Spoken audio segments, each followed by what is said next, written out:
আমাদের মাথায় সবসময় একটা প্রশ্ন ঘুরপাক খায় যে ক্যাকটাস গাছে পাতা নেই কেন? ক্যাকটাস গাছে এত কাটা কেন?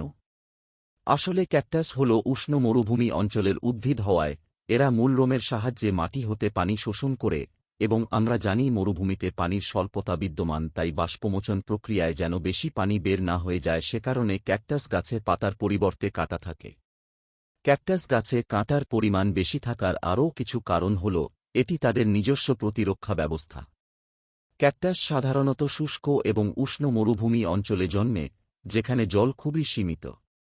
কাঁটাগুলো গাছটিকে যেভাবে সাহায্য করে পানি সংরক্ষণ, ক্যাকটাসের কাঁটা পাতার পরিবর্তে থাকে, যা জল হারানোর পরিমাণকে হ্রাস করে।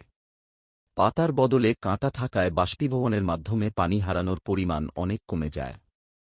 প্রতিরক্ষা ব্যবস্থা, কাঁটা প্রাণীদের থেকে ক্যাকটাসকে রক্ষা করে। অনেক প্রাণী শুকনো মরুভূমিতে পানির খোঁজে ক্যাকটাস খেতে চায়, কিন্তু কাঁটার কারণে তারা গাছটিতে আক্রমণ করতে ভয় পায়। এই কারণে ক্যাকটাস গাছের কাঁটার পরিমাণ বেশি থাকে, এবং এটি মরুভূমির কঠিন পরিবেশে টিকে থাকার জন্য অত্যন্ত গুরুত্বপূর্ণ।